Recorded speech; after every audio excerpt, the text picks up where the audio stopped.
چوری کا مال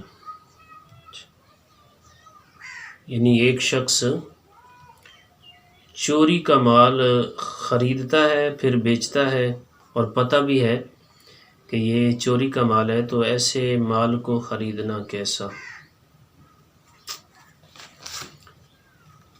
دیکھیں کہ اس کے حوالے سے تفسیر ہے۔ عام طور پر ایسا ہوتا ہے، ایسی جگہ کم ہی ملتی ہے آپ کو، مارکیٹوں میں یہ سلسلہ چلتا رہتا ہے، چوری کا مال بھی آتا ہے، دوسرے اموال بھی ہوتے ہیں۔ بہرحال یہ کہ ہر مال کو چوری کا مال کہنا یہ غلط ہے۔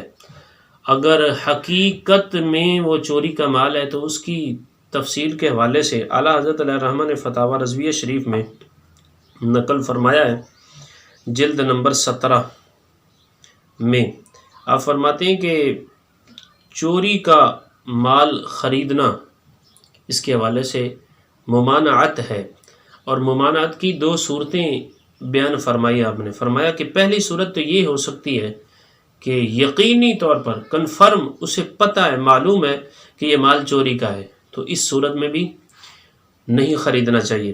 اور دوسری بات اور دوسری وجہ یہ ہو سکتی ہے کہ کوئی واضح قرینہ موجود ہو جس کی بنیاد پر گمان قائم ہو سکتا ہو کہ یہ چوری کا مال ہے، تو اس صورت میں بھی نہیں خرید سکتے۔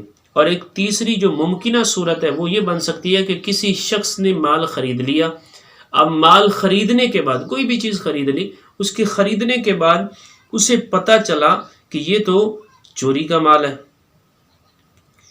تو یہ تیسری صورت بن سکتی ہے۔ اب رہی بات یہ کہ اگر چوری کا مال خرید لیا، اسے پتہ بھی چل گیا، یہ جو واضح وجوہات میں نے آپ کی بارگاہ میں عرض کی، تو پھر کیا کرے گا؟ تو اگر پتہ چل گیا خریدار کو، خریدنے کے بعد بھی اگرچہ پتہ چل گیا یہ چوری کا مال ہے، مالک اس کا فلاں ہے، تو مالک کو واپس کر دینا یہ فرض ہے۔ مزید اعلیٰ حضرت علیہ الرحمہ فرماتے ہیں کہ چوری کا مال جان بوجھ کر خریدنا حرام ہے، بلکہ اگر معلوم نہ ہو، مظنون یعنی گمان ہی ہو، جب بھی حرام ہے، تو ہرگز ایسا نہیں کرنا چاہیے۔ اگر پہلی بات تو یہ ہے کہ چوری کا مال اگر پتہ ہے مالک کا تو مالک کو ہی دیا جائے، اگر مالک زندہ نہیں ہے یا اس کا پتہ نہیں، وہ موجود نہیں، تو پھر اس کے وارثوں کو دے دیا جائے۔